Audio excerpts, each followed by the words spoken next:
year was 2027. Advances in biotechnology were helping people improve their physical and mental abilities to an amazing degree. Provided, of course, they had enough money. A new breed of people was emerging, half human, half machine. And in Detroit, at least, not everyone was happy to see it. I'd just landed a job as head of security at Sarif Industries, a cutting-edge biotech firm. David Sarif himself handpicked me for the job, said he needed me to keep his people safe. My ex, Megan Reed, was one of them. Brilliant neuroscientist, Megan had found a way to make augmentation safe and affordable for everyone. All she had to do was present her research to Congress. But the night before her big meeting, my security measures failed. A team of Black Op mercenaries stormed into Sarif headquarters, massacring everyone in sight. 3 of the mercs were heavily augmented walking tanks. Their mission? Take out Megan and her team. I tried to stop them, but their leader tossed me through a plate glass wall. Last thing I heard as his bullets slammed into my brain was Megan's dying scream. I should have died with her. Only I didn't. High-end military-grade enhancements saved my life. The best augmentation Sarif's money could buy. It took me half a year to get a feel for her. Should have taken longer. But 6 months into my recovery, Sarif Industries was attacked again. This time, by a radical group of pro-human purists. Violent, militant, and fanatically opposed to human augmentation. They claimed to be members of Humanity Front, a non-profit organization that wanted the UN to limit biotechnology research. The thugs broke into Sarif's factory and found machinists working overtime on a top-secret military augment called the Typhoon. Sarif sent me to retrieve it, and when I did, I found one of the so-called purists next to it, wired with cerebral implants, trying to download its classified specs. Obviously, something more was going on. The AUG killed himself before I could question him. Sarif ordered me to dig deeper, so with the help of Frank Pritchard, Sarif's head of cybersecurity, I did. Turns out a second hacker had been controlling the AUG's actions from somewhere off-site. Pritchard and I tracked his signal to a secret FEMA internment camp in Detroit. The Black Op mercenaries were there. The same mercs who'd left me for dead 6 months before. Figured they'd try again when they saw me. It wasn't so easy for them this time. They took out the tank named Barrett, even got him to give me a new lead. A penthouse apartment in China. Of course, we both knew it would be a trap in the end.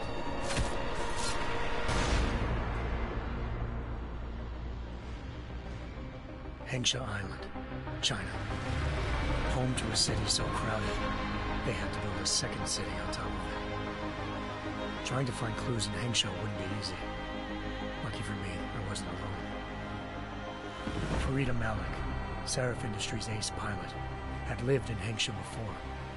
A good person to have on your side. She knew enough about the place to get me around. Malik dropped me in the lower city, close to the penthouse Barrett had told me about.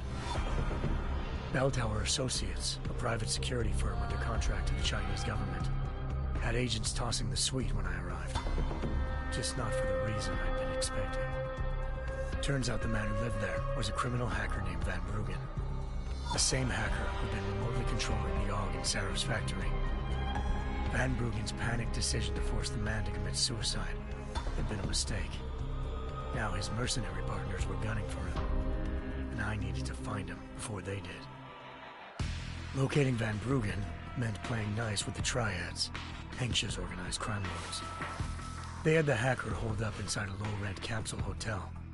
By the time I found him, Van Bruggen had no qualms giving up the woman who hired him. Zhao Yunru, president of the Taiyang Medical Corporation. According to Van Bruggen, Zhao wanted to monopolize the augmentation industry and had hired Black Op mercenaries to destabilize her competition. Sarif Industries was at the top of her list.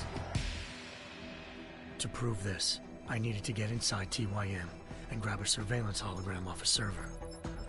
I suspected Van Bruggen was hiding something when he told me this, but nothing could have prepared me for what I saw. Megan wasn't dead. She and her 4 best researchers had been kidnapped, spirited away somewhere while their kidnappers made it look like they were dead.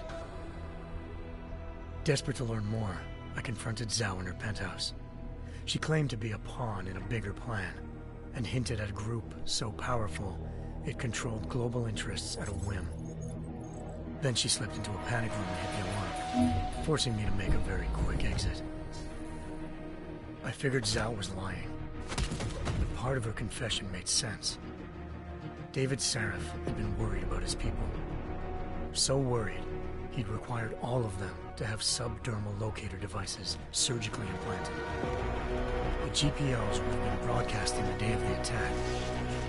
But Zhao said a single call to Picus, the world's leader in global 24-hour satellite news, had turned those signals off. I needed to fly to Picus headquarters in Montreal if I wanted to learn more.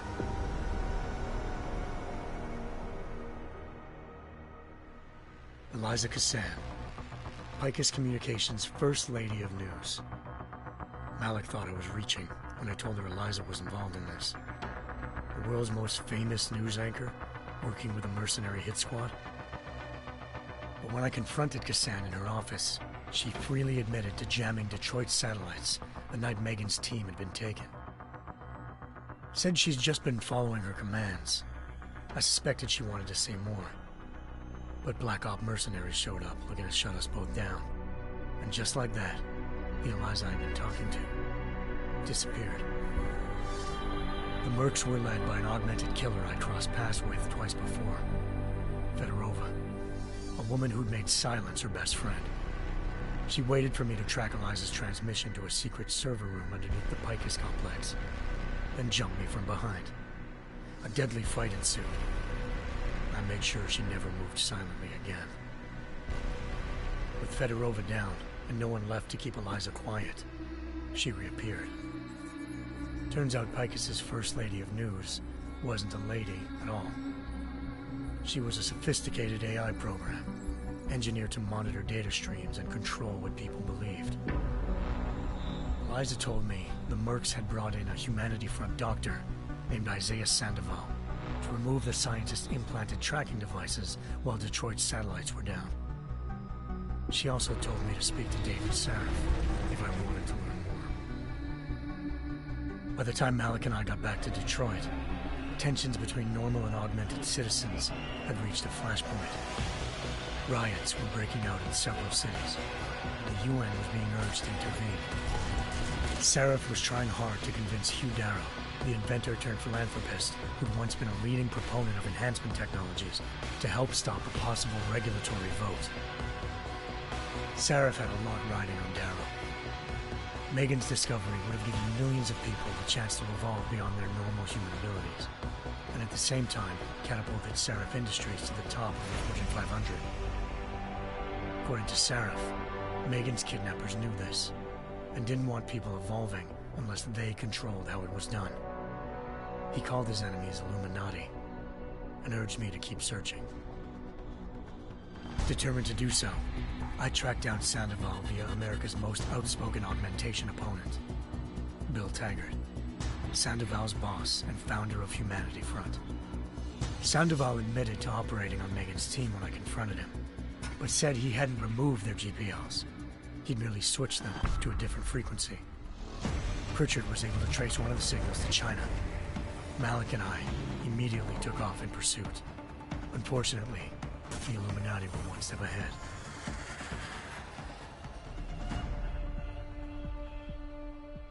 Ambushed. Shot out of the sky by Bell Tower Associates, seconds after entering Hengsha's airspace. Malik's piloting skills saved me. After a tense and bitter struggle, I escaped into Lower Hengsha. The tracking signal I was following led straight to the Triads, or more specifically, to the augmented arm of Tong Si-hung, leader of a gang of augmentation harvesters. Tong said they'd taken the arm off a corpse, which Bell Tower had left at their door, meaning at least one of Sarif's scientists was dead. Maybe not the rest of them, though. Tong pointed me to a port used for human trafficking and helped me slip aboard a bell tower ship. It was sailing to Rifleman Bank Station, a military base in the South China Sea. Bell Tower was holding kidnapped civilians as prisoners there, and using them to perfect the Hyron Project, a human-computer interface that left most of its test subjects dead. My search for Megan would have ended then, if not for a mysterious ally named Quinn. In exchange for my help exposing Bell Tower, he slipped me aboard a second ship headed to Singapore, and an Illuminati-run biotech facility called Omega Ranch. 3 of Serif's scientists were there, forced by their captors to create a technology capable of remotely shutting down augmented abilities. Thanks to an emergency recall notice issued by the World Health Organization, millions of people all over the world already had the biochip installed. With the help of the scientists, I tracked Megan to a private section of the ranch. There, I ran into Yaron Namir, the walking tank who'd put a bullet in my brain the first time we met. He'd teamed up with Zhao and was hoping to catch me off guard. Their little ambush didn't work. I found Megan in a suite belonging to Hugh Darrow, the billionaire philanthropist who'd Sarif had called on for help. Darrow had convinced her to go along with the biochip plan by promising to sabotage the tech. As she was explaining this, Darrow appeared in a global broadcast, telling the world that augmentations would be the death of mankind.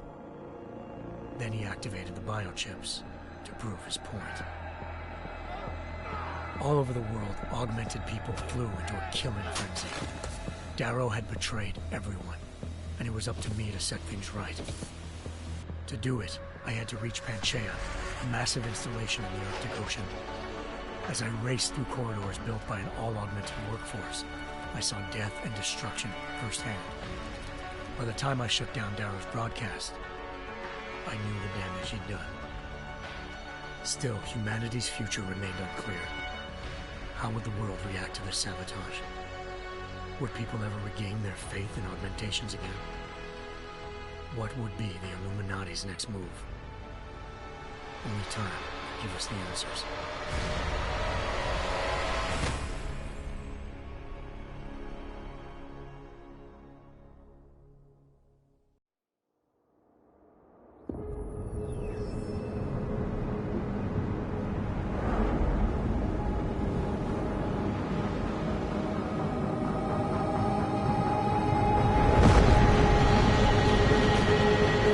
I once thought I could save the world.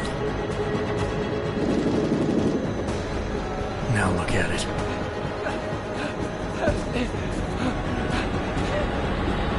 In yet another augmented terror attack, 251 passengers aboard Sister Airlines Flight 451 were killed when an augmented passenger broke into the plane's cockpit and ruthlessly butchered its flight crew.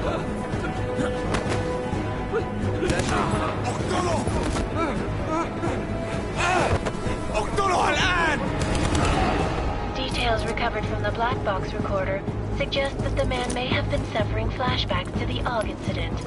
That horrible day 2 years ago when augmented people all over the world flew into a psychotic killing spree, causing the greatest loss of life in recent history. Sometimes, you just have to let go and embrace what you've become. Not gonna go all wonky on us now, Hansa, are you? Well, if I do, McCready, I guarantee you'll never see it coming. Agent Jensen, am I gonna have a problem with you? No, sir. No reason to assume you would. Good, because you are the only augmented operative on this team, and I intend to make good use of you. Listen up, all of you. We've got a sandstorm barreling down our arse and we can't afford to make mistakes. We're going after this man, an arms dealer named Shepard. He's ex-Bell Tower, one of the Special Forces commanders who disappeared during the incident. And he's come out of hiding? That cannot be good. It's not. He's selling weapons and military-grade augments to terrorists. This is Aran Singh, the undercover agent who lured Shepard out of his hole. Best you see Interpol's got. For 3 years he's worked hard to get in tight with the Jinn, an Iraqi smuggling cartel that's infected the Eastern Hemisphere like a plague. Last week, our arms dealer sent a message to the Jinn, offering to sell them a shitload of black market merchandise dirt cheap. They told Singh to handle a buy. They're not gonna like it when Interpol disrupts their party. Singh's cover really that good? It is right now. We need to keep it that way.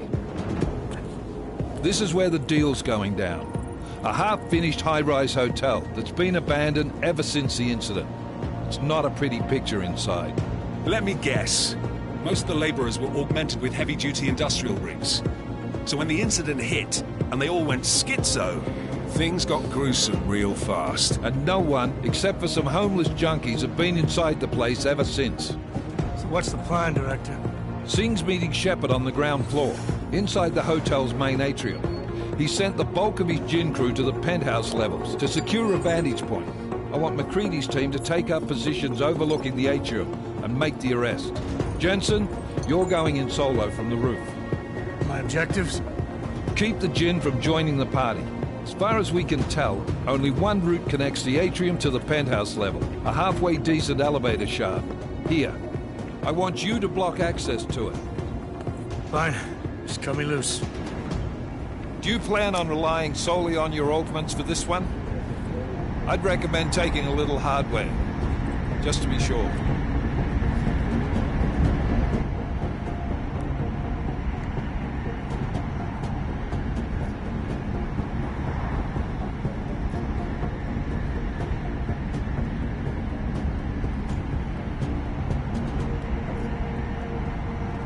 I'm not leaving my six exposed. Give me something lethal.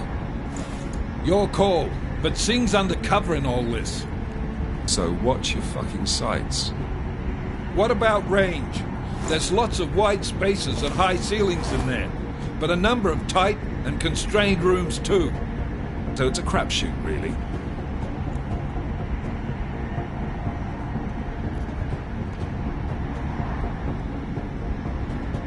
Well, I'm not looking to play dice with anyone in there. Give me something with distance. Your call. Less chance of being seen and compromising Singh that way. One last thing, Jensen. Singh said the Jinn are using some sort of portable Wi-Fi device to boost communications. He's got a better chance of maintaining cover if you disable it. I'll keep an eye out for it. But aren't we on the clock here? You said there's a sandstorm moving in. There is, and we got the intel on this mission at the very last minute. So we're scrambling a little. If it comes to it, your number one priority is keeping the Jinn out of that atrium. Copy that. Time to put away your heavy thoughts, gentlemen. We're approaching the target building. You're up first, Jensen. Let's do this.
Task Force action. This is Knife Leader. Engage Hush drives and descend to Angels 1-5.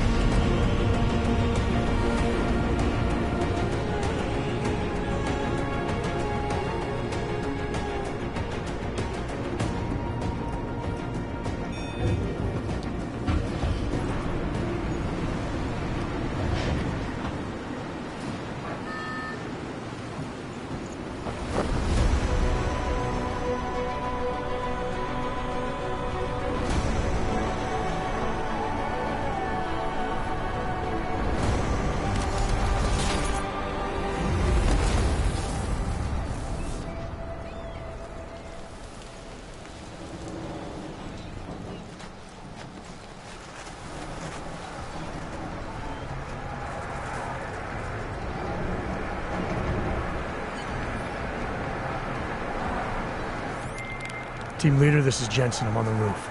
Solid copy. Move into the...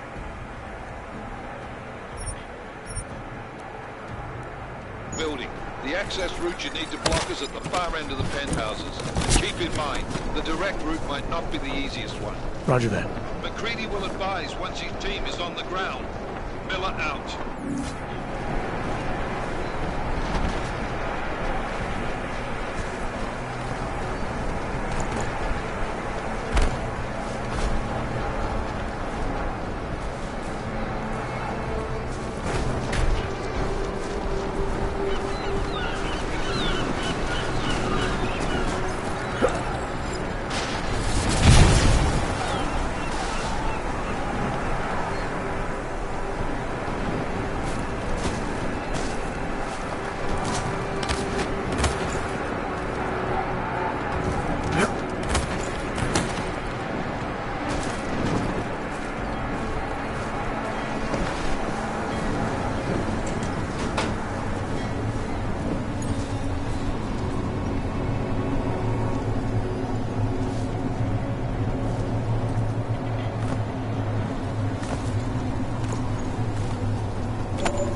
Jensen, we're moving through... Oh, fuck! What's wrong? The Jinn have got a few Jennies up and running. Gonna have to hack keypads. You should enjoy it, McCready. They have colors and shapes. Just remember, red means bad. Fuck you.